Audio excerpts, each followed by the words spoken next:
Welcome to the Mark of Men.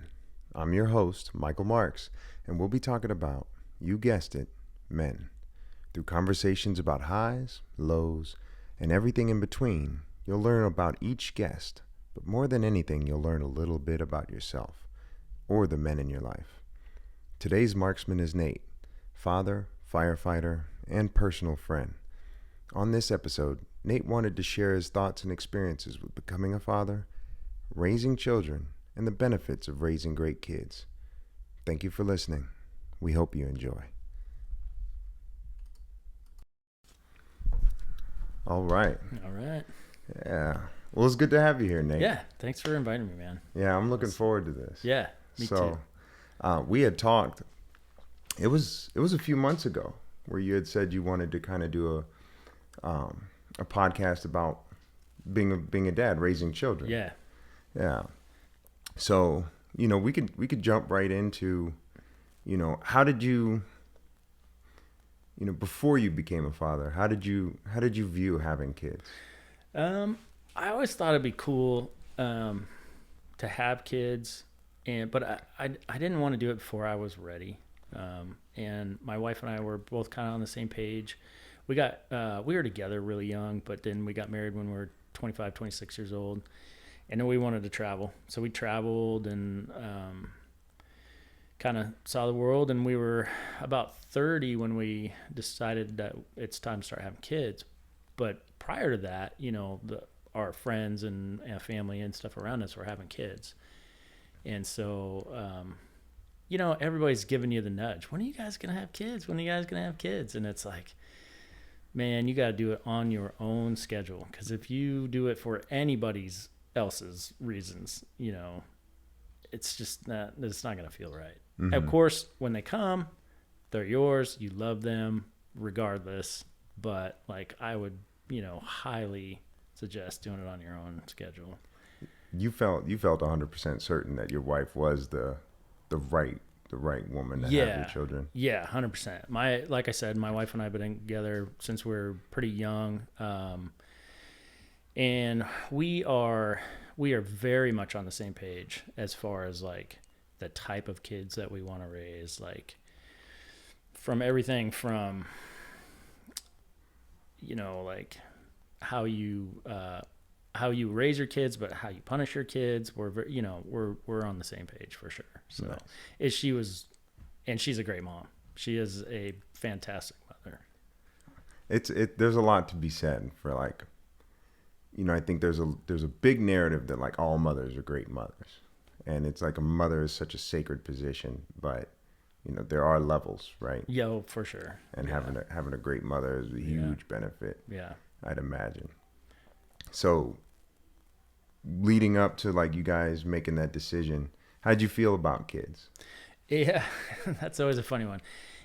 I was looking forward to having my own kids, but I didn't necessarily love other people's kids, because other people's kids can be a lot. And you see things out of those kids that you're like, dude. When I have my own kids, they're not going to be like that, and because they're just downright unenjoyable to be around, mm-hmm. And that'll, for sure, close off relationships with people, because why would you subject yourself to, of course their kids are going to be around. And if you don't like being around their kids, you're not going to make the time or effort to be around them, mm-hmm. And I've had it happen in my own personal life. I've seen it happen. I've had discussions with other parents that kind of fall along the same lines. It's like, man, if you have crappy kids, you better enjoy being by yourself. Oh man. Do you find that people with kind of crappy kids, do you feel like the kids are extensions of them, or the kids just being themselves and they just lack the structure to? I think early on it is that they lack the structure to raise enjoyable children to be around. And then as those children grow up to be adults, because I've seen this, they are very much an extension, mm-hmm. the the branch doesn't fall far from the tree, basically. Okay. And then it's just like, and some of that's okay, right? Because it takes a lot of different people on this planet with different priorities and skill sets, I would say, to get by in this world. But sometimes it's super crappy behavior, and they just repeat it, and you're like, oh my god, you're you're a monster, just like your parent was, or whatever, So I don't know. Oh, so how was it for you when having these thoughts, and then your wife becoming pregnant with now they're two girls? Yep, I have 2 daughters. How was the news that she was pregnant? Oh, it was exciting, because at that point in my life, I was I was 32 when my oldest was born, so I was probably so I was 31 when found out she was pregnant, and I was so excited to start that chapter of my life because it very much changes your life. I mean, like, I tell this to guys at work, like, if you're more than fourth most important in your own life when you have kids, you're doing it wrong. Because, dude, you think about it, you've got your kids, you've got your marriage, you've got your career, all of those things take time, effort, and attention. And your kids, they didn't ask to be here, so they better get the lion's share of that. Right. You know what I mean? And then you come, somewhere in there, you got to take care of yourself too. But if you're not taking care of those other 3 things, your world's going to fall apart. With that said, to have that excitement still attached to it says a lot about the experience of. Oh yeah. That's just. Yeah. So, walk me through a little bit of the emotions when your first daughter was born. How, seeing her for the first time, what was that experience like for you? Well, with the first one, scary because it was an emergency C-section. So we go in. Yeah, I know. There are, you start hearing about these things, and you go through something like this, and you talk about it, and then you hear, like, everybody's like, oh yeah, we had the same type of thing or whatever. It's amazing that there are people on this planet at all because of how, and the people have been being born in caves for thousands of years, but like, we were in a hospital, we had doctors surrounding us, everything, and it was still ended up being an emergency. So my wife, when Enza, she when it was time for her to be born, my wife started having contractions. They monitored the baby, and when she would have a contraction and start to push, or this is before like pushing, this is before like imminent childbirth, but when she have contractions, Enza's heartbeat would go down. So turns out that the umbilical cord was resting up near her head, and the contraction would push the baby's head against my wife's pelvis. Oh. So and occlude the umbilical cord, and that umbilical cord is like it's the life. So it was like, okay, push, okay, whoa, stop pushing. And then it was like a flurry of activity. And, it's like, you're sitting there in the room, and you're like, and you're along for the ride. As a guy, you're just there to hold hands and like to be sworn at. And you know what I mean? Like, you're very much along the ride, there for moral support. And then, so things started happening really fast. And they, don't push. And then they throwing scrubs at you. They're like, go, wash your hands, go stand here, stand there. And then they got my wife in the emergency room or the operating room rather, and cut her open. And I didn't want to be the guy that like, I don't think I'm particularly squeamish, but I didn't want to be the guy that passed out like by looking over the curtain. They put a curtain up, and so I didn't watch. Okay. I was just there, holding my wife's hand, and then they bring the baby out, and they're always, they hold it up, and they're, in my mind, this is the mental picture I'm having of what's going to go on. Well, none of that happened. They pulled my daughter out, cut the umbilical cord, and she was blue from Oh. from having, like circulation cut off. Uh-huh. And so they booked out of the nurse, like, took her out of the operating room right away and went into the, I don't know, their nurse's station. Like, I don't know what you call it, and they're back there working on her. And they didn't actually have to work on her, but they basically just start stimulating her. Like, they rub her down and, like, kind of just stimulate her to get her own systems to fire up. Mm-hmm. And as soon as they fired up, she perked up. And nice. by the time, so it was, the initial thing was very, very scary. And then, but that was quickly over with, thankfully. And then, they've got your little baby in the little blanket, and I swear to God, they haven't changed that blanket since 1947. It's the same. It's the same little blankets,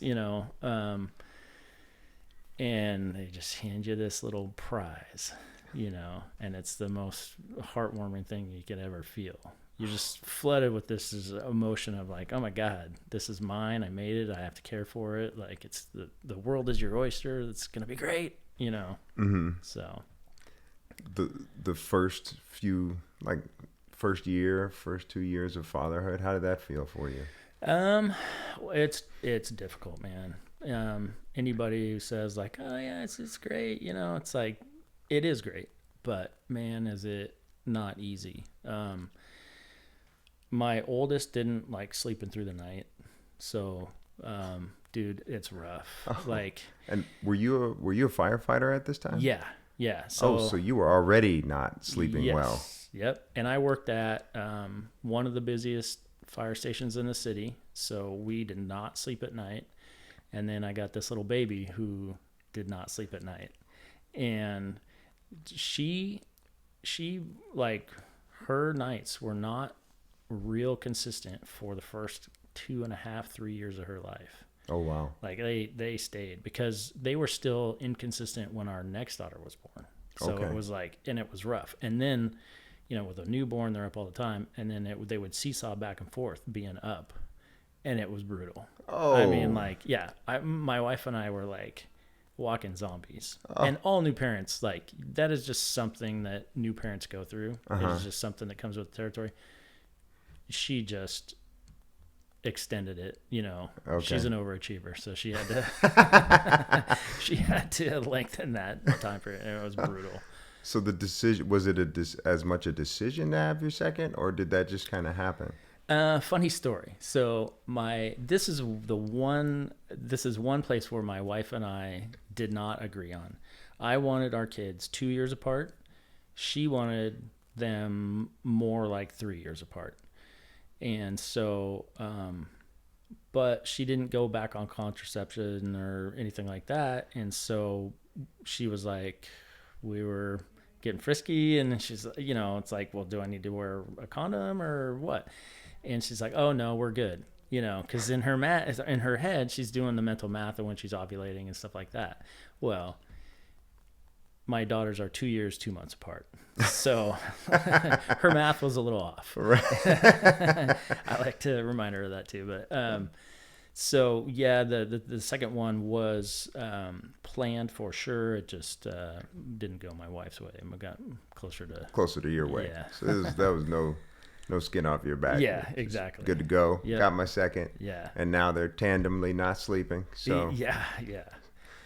For sure when they're a baby. So as you're raising them, because to go back to that point you had made about, people's kids, and not liking them,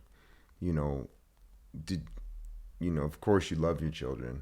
Did you like them immediately, the little personalities? Oh yeah. Yeah. For sure. They're such different kids.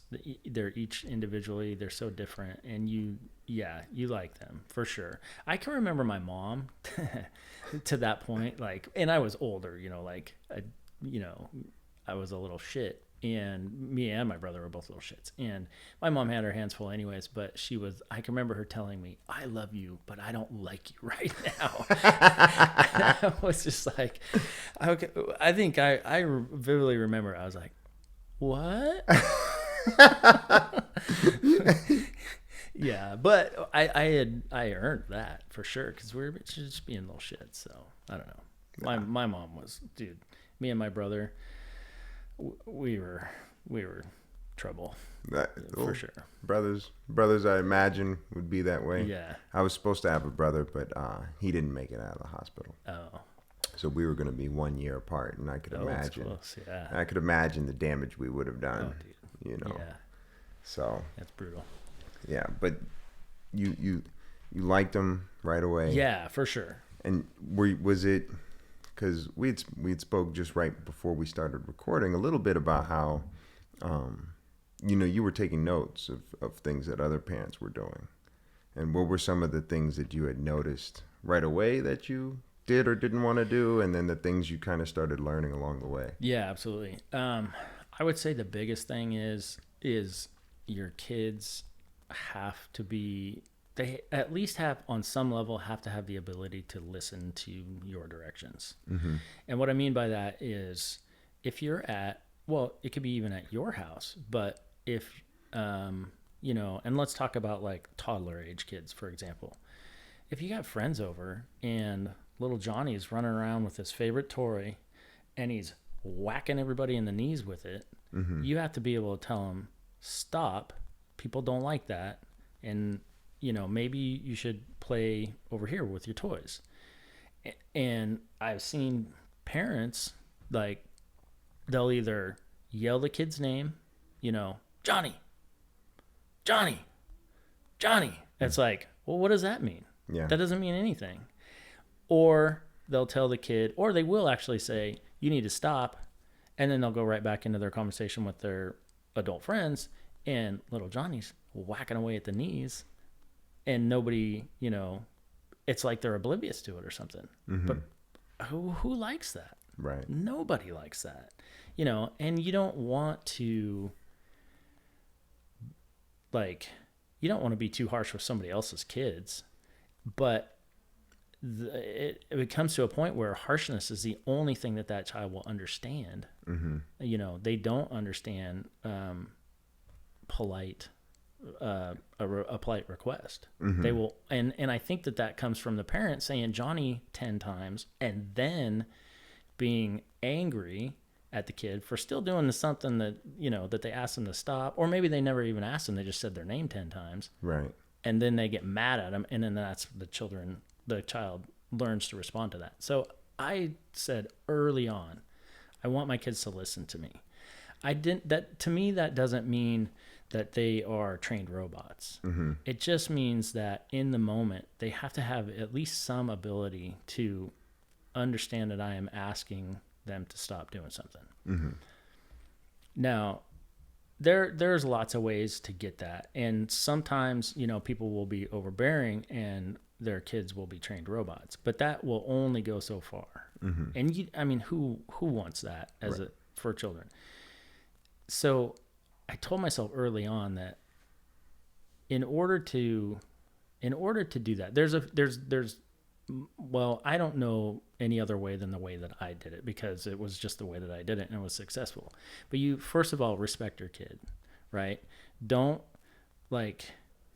if you respect them, then they'll respect you, right? And then they will understand that you're requesting something of them, and that they should abide by your request, right? And the way I did that was I would ask them to stop a behavior and then watch them. And you only need to ask once, and then they're children, so they're going to do that behavior again. It's easy. It's easy and it's super predictable, I should say. Not easy, it's predictable. Johnny, stop hitting the dog with that toy. Johnny's gonna, wind up for another smack of the toy against the dog, and you stop them and said, Johnny, I said, and you have to look at them in the eyes, and you have to, your voice has to change because you have to be stern. I said, stop hitting the dog with the toy. And just look at him, and just wait for him. And, the little gears are turning in their head. And then another beautiful thing is to say, now, what did I just ask you to do? And then beyond a shadow of a doubt that they understand what you want them to do, Yeah. And then the second part of that is if they crank up again to smack the dog with the toy, you have to stop them and you have to time out. Right. You have to remove them from the situation. There has to be consequences for them to not follow your requests. Right. Right. And so you can do that by fear, and make them little robots, but don't do that. Right. Just don't even go down that path, because it's not going to be as successful as what you want. And it's going to make the kid's going to grow up with all sorts of weird complexes, and then right. going to kick the dog when you're not looking. And, So for them, and it's almost natural, right? You initially make the request, and it almost seems like, and this would happen with my niece, but you make the request to them, and then almost to confirm that what the behavior is that you really want them to not do, they almost immediately gravitate towards like testing that limit again. Oh, for sure. 100%. And then you just yeah and affirm it. And I like that idea of not creating robots, because I know, my experience as a child was so chaotic that I ended up having these neurological tics because I never knew right where the problem was coming from. Yeah. So I ended up developing like a pain disorder, and then I'd have like these furious blinks and like different little traumatic symptoms because the situation was so chaotic. You're always on guard for what's going wrong. So Right. you're never quite, you're never quite calibrated to what's happening. Yeah, So I think that's a really good way of describing it. I can picture exactly what you're talking about, and yeah, that's a great way to. That's awesome. How long did it? So you started doing that with Enza, Yeah. and when did that process? When were you able to kind of really start implementing that? It's funny because everybody likes to think their kid's a genius, right? And he's so developed. He's he's saying words and he's only 9 months old or whatever it is, which is true a lot of times. But that also means that their cognition is there. It's things are firing, things are going off in their mind. They're getting concepts. So you can start super early. And I mean, like as soon as you put a little toddler in a high chair, they start throwing their food all over the place. It's just they don't have the motor skills to not, and sometimes, and or they will launch their little bowl off of their high chair, because they think it's funny. Well, what needs to happen is they need to lose the bowl, Right. and it starts really early. Okay. But mostly like when they start walking, things just happen. Like with little kids' development, things just like happen like gangbusters in the first few years of their life. I mean, there's an incredible amount of growth. And so it's just happening really fast. But when they start walking is when they start, the danger level goes up, right? Don't touch the fireplace. Don't go near the stairs. Don't pull the TV down on yourself, or, you know what I mean? So, and that's where those things really need to, they really start to come out. And in just your daily practice of like raising your kid, they're going to start to really, the instances of, that type of stuff is going to go skyrocket. So. How'd you maintain, because you could see like some parents just get so flustered with everything that they have going on in their life and everything that's going on with the child that their patience just isn't there. Oh, 100%. To fully do it. Yeah. And I'm no different. I mean, like no parent is perfect. Like, and you've got to realize that about yourself. Like you're going to have, you know, you're going to have setbacks. You're going to have times where you're like, man, I told that kid 1,000 times not to pull the TV down, you know, or whatever. And gosh darn it, they pulled the TV down or whatever it is. And it's just going to happen. But it can sometimes become a positive if they don't get hurt, right? Like it's almost a better learning opportunity than nothing bad happening. Because, for instance, like, I don't have a good example because, man, my kids are 14 and 12, so it's been a few years. But when they're little, you know, you can use this little trick on your kids. Like, you know, you tell them not to, you know, pull on the TV or something. And the TV falls over. Well, you can say, "See, Daddy knows. Daddy knows," you know. And your kids will if you keep at that with different things, your kids will think you're a wizard. That's awesome. Yeah, dude. And it works with where the other place that I really implemented that was potty training. So, hey, do you need to go pee? And they're like, nope. Okay, well, let's just sit down on the toilet and see what happens. And you know, you're gonna go, right? They're gonna go. So as soon as they start going pee, see, Daddy knows. Daddy knows. And then they don't, you know, it's like, dude, they think you're magic or something. That's crazy. That's so cool. And the thing is that it reaffirms their trust in you, right? Because it's, you know, you're affirming positive things like, hey, you know, this is what it is. And then it's like, well, I have a guidebook right here. It's Daddy. Right. Like Daddy said that. And my dad, in raising us, he used to actually call us Daddy say. So instead of like, hey, Michael, hey, Bo, come over here, he would say, Daddy say, come here. Daddy say this. But it was always, you know, Daddy says. Right. But to tie an experience in with the fact that Daddy knows. Yeah. It's again like that respect that you mentioned having for them and giving them the opportunity to have it for you in such a simple way though. It's really cool. So yeah. And like I said, it's like, dude, I'm not an expert at any of this. It's just how I did it and it worked. And I'll give you an example of how I know it worked. My kids, we were shopping for a mattress. Like we needed a new mattress, my wife and I. So my wife wasn't with me, but my kids were, they must have been 6 and 4, something like that, which can be a pretty rambunctious age. And keep in mind, I have girls. I don't have boys. I do not have an experience with boys. So, and anybody who tells you that boys and girls are not different is out of their mind. Because boys are different. And so maybe none of this works on boys. Maybe all of it does. Who knows? But so I took my girls to a mattress store. And before we walked in, I told them what I expected of them and what I expected of their behavior.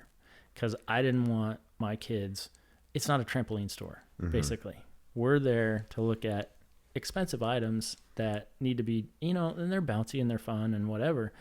But I didn't want my kids just running through there like it was a trampoline store. So we go in, we do our shopping. My kids, you know, they're kids. They got to bounce a little bit and stuff, which is fine. But I didn't want their shoes on the beds or anything like that because they're these white mattresses and stuff. And then as we're leaving, the sales guy, he's like, hey, man, I just wanted to tell you that your kids are really well behaved. And I still remember that to this day.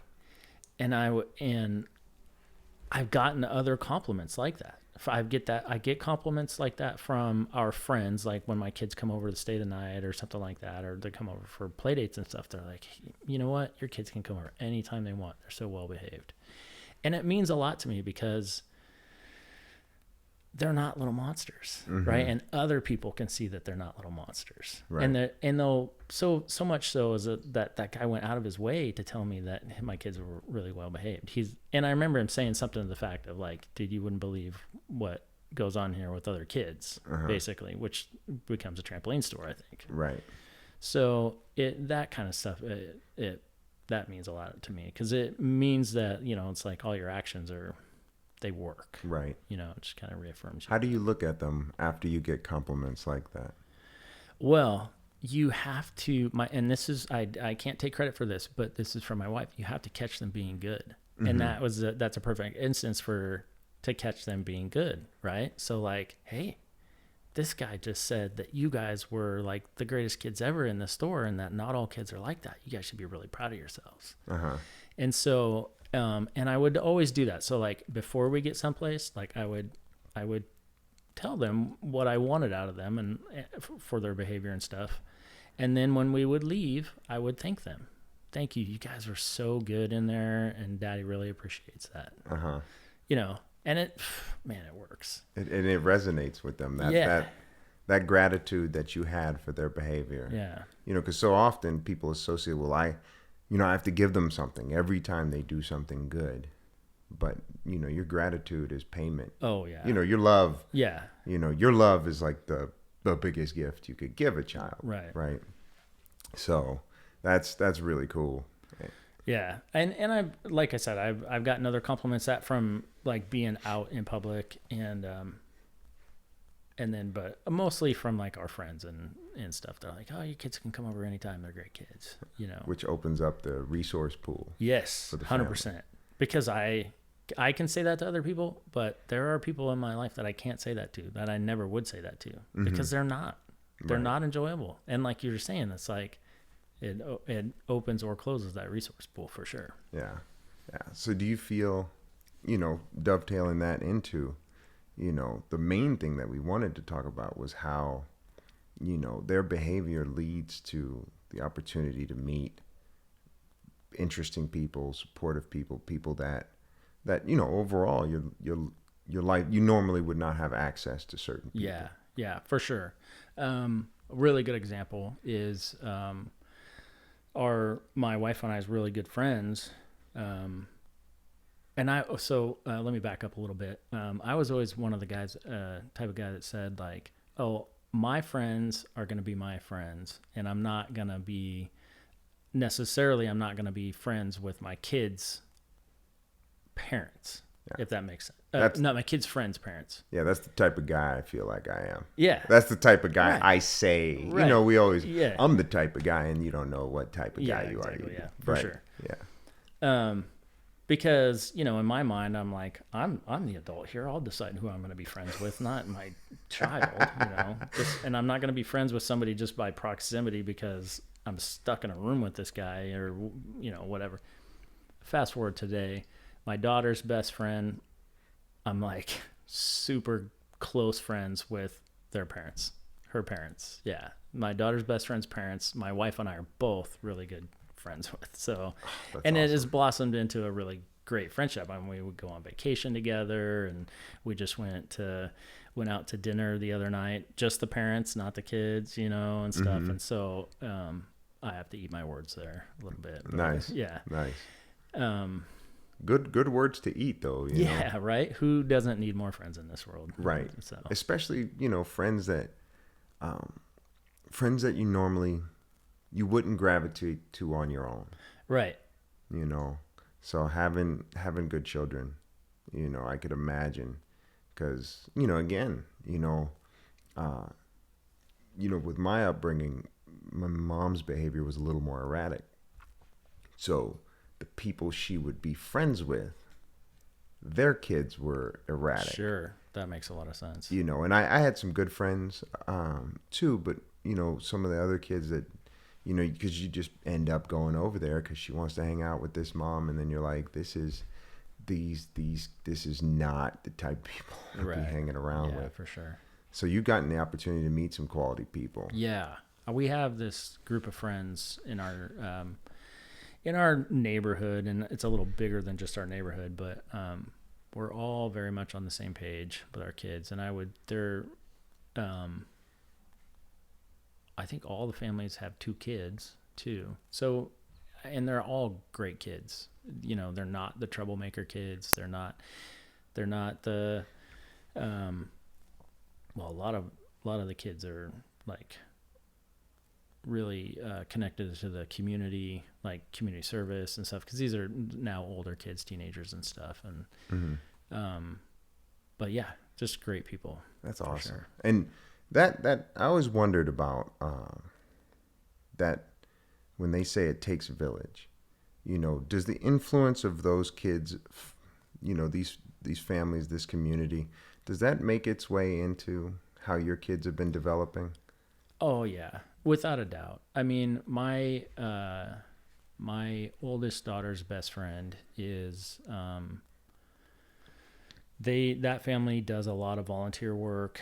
They do the both daughters are part of our city's youth council for city government, and it's all very admirable. It's all a ton of work, which in because of my lifestyle, my job and stuff, I don't have the ability to put that much time and effort into those endeavors, although they are amazing endeavors. But I will say that has rubbed off on my daughter because she loves to volunteer for like youth camps, and it's just that type of atmosphere. It's like you see other people giving back, well, I want to give back too. And yeah, for sure, 100%. That's so cool. So Yeah. you get to things that you can't participate in, she still gets exposure to. Yeah. And all of those are that keeping her in that healthy space, Yeah. healthy exploration, things that make positive change, Yep. and that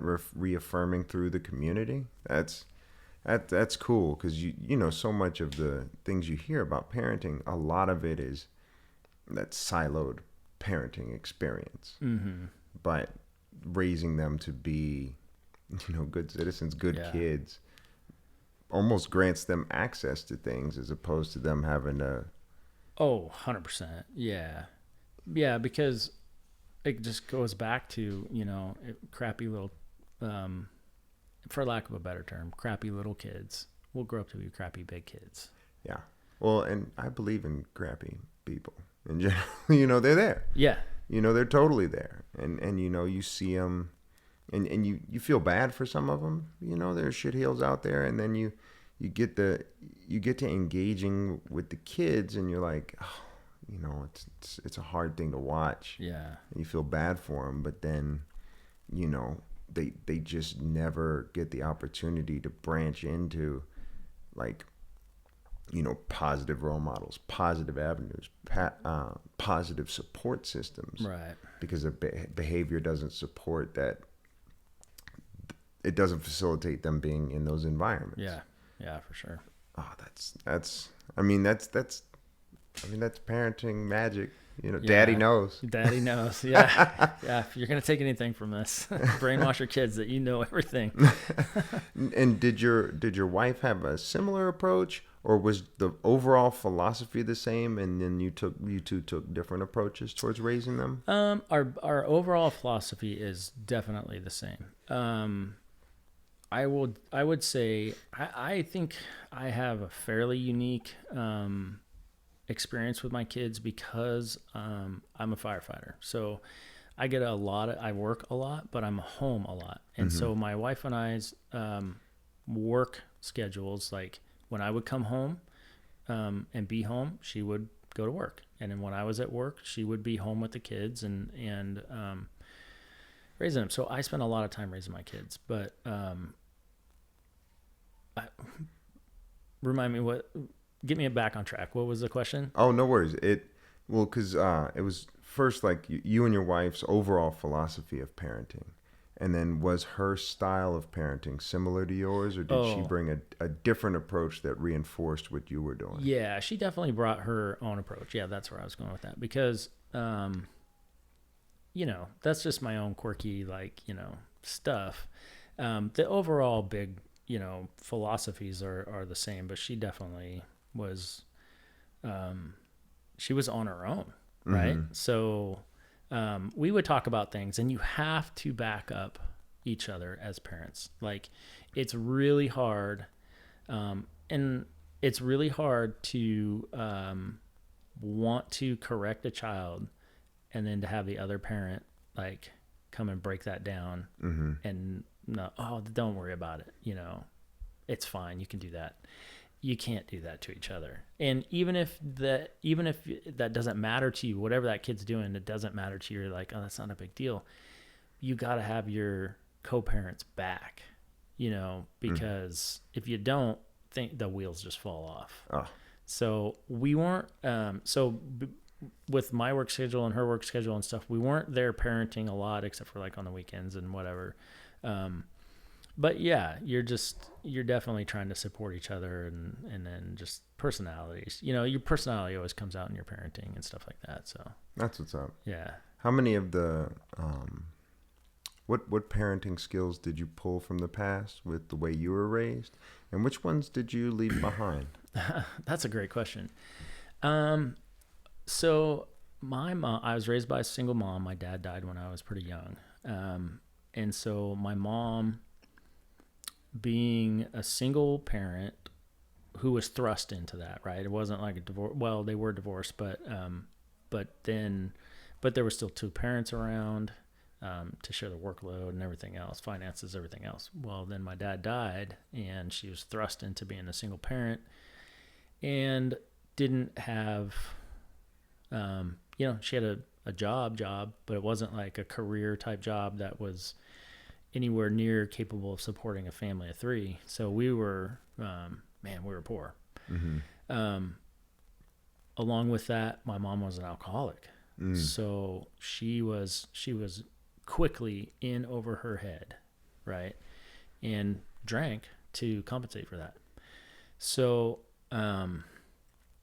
that is kind of just the presence of being there, for my kids, I feel is one of the biggest things that I've been able to do. And because of my mom's situation, she didn't have the luxury of that, right?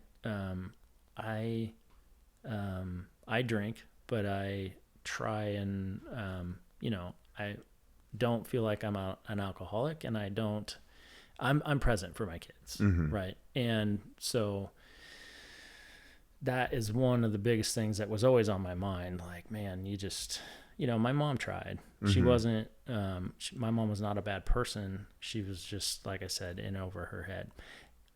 A very bad trait that I have continued, that was one of hers, that I find myself doing, and I don't like it about myself, is that I snap sometimes. Mm-hmm. When I get mad, I will snap and lash out and be angry in the moment. And I'm the type of person that's like, as soon as those words leave my mouth, like, I'm not angry anymore. In fact, I feel sorry, because I feel bad for even being angry, right. But I still, to this day, sometimes don't have the ability to control that lash out. Mm-hmm. And sometimes I lash out at the kids. And so I think if there was one thing that I could break, it would be that. That's fair. I mean, we all have our weaknesses, right? How do you, after you lash out, how do you reconcile that, or do you leave that out in the ether? No, I have a lot of humility, and I am always willing to admit that I'm wrong. So I know I've had conversations with both daughters, like, hey, I screwed up. I shouldn't have done that. I was wrong, and I'm very sorry. And it doesn't make it better. Mm-hmm. And I've done therapy. I've talked about this specific issue in therapy. And a really good point that the therapist brought to me is, she said that you build a bank of trust and love, and you're not depleting that bank when if you lash out. And even if you were 100% wrong, even if you were no % wrong, right, you're not depleting that bank to the point of, no love, no trust. Right. So that, it made me feel better in the moment, in that, I'm not like ruining my kids. But it's something that I don't want my kids to take forward. That was something that I would like for them to break the cycle on. Mm-hmm. And those are just discussions. Like, I have lots of philosophical discussions with my daughters, and sometimes they they're teenagers, so they'll like do the eye roll or something like, oh, whatever, Dad. But I like to go deep with them because it's just like I want to set them up for success in the future. Mm-hmm. And so that'll definitely be on the list of discussions to have, like about breaking that cycle. So. Do they snap? My youngest does. My oldest doesn't, and they are two different personalities, man. They're like, my oldest is the sweetest soul. Her personality and her soul is like defaults to kindness and sweetness. My youngest has a lot of fire. Mm-hmm. She's got fire in her, and she does snap sometimes. And she eye rolls a lot. It's so funny. But yeah, it's just, they have to have their own personalities and right. stuff. So. Well, and it's nice to have a little bit of variety in the house. Yeah, for sure. Different challenges, I'm sure, with both. Yeah. When you do you feel like you're able, everybody loves their kids, and I don't think, I think a lot of people express to their kids that they love them. Mm-hmm. Do you think your children have any idea how much you love them? I do, and I will. I hope they do. I guess. I guess I couldn't speak for them, but I tell them that I love them so many times in a day, it's not even funny. Like I'm tearing up now because this kind of stuff makes me emotional because I love those kids so much. It's unbelievable. And we like basically tuck them in at night, right? So mm-hmm. they go to bed and they're basically on the same schedules. And I will go to their bedside and hug them and kiss them and tell them that I love them like 10 to 15 times in that brief bedside encounter, right? Mm-hmm. I'm telling them I love them, have a good night, I'll see you in the morning. And they say it back, and they say it to each other, which is amazing. That's amazing. Yeah. And I love that. And so it's, and the way their bedroom doors are situated, I can kind of stand out in the hallway and talk to both kids in their bedrooms. And like my kids will get me out of bed if they can't remember me saying, which I don't understand how they don't remember me saying I love them because I tell them a million times. Mm-hmm. But some nights are quicker than others. It's like, I got to get to bed and, I love you and I'll go to bed.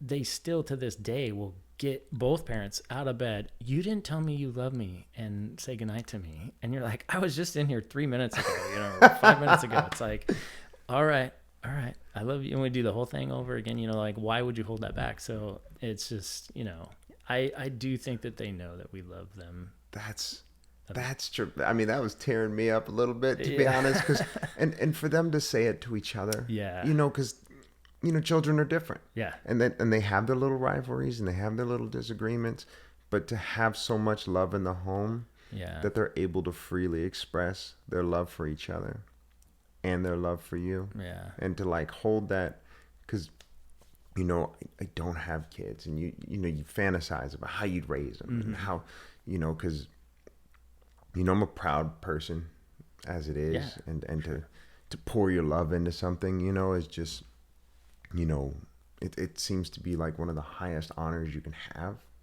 in being a man, really. Yeah. And for them to love you, love each other. But I always wondered with daughters too,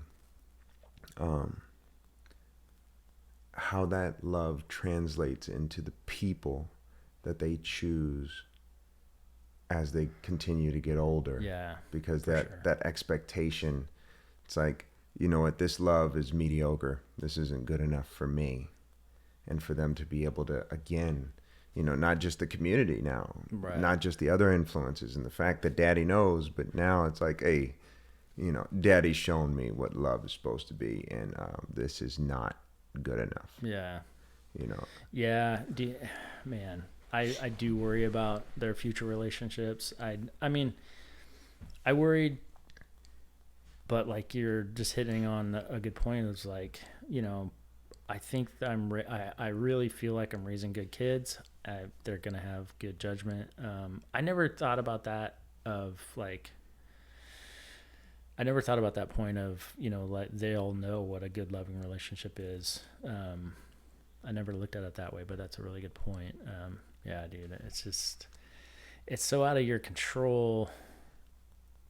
It is and it isn't, because I mean, like if you go back to it, it is in your control if you start that loving relationship early in their life and give them something to model. Right. But I can't pick their partner for them. No. You know, No. or I wouldn't want to, anyways. I know some cultures they do, but yeah. Yeah. But that's, I mean, I don't know. It just seems like such a natural thing, right? People gravitate to what they've been exposed to, and then things resonate with them. And you know, I mentioned my upbringing a little bit, but you know, in fairness to my mother never had a chance. You know, her parents were both mentally ill, and right. she, you know, her development was stopped almost immediately, and they just hammered her and her siblings.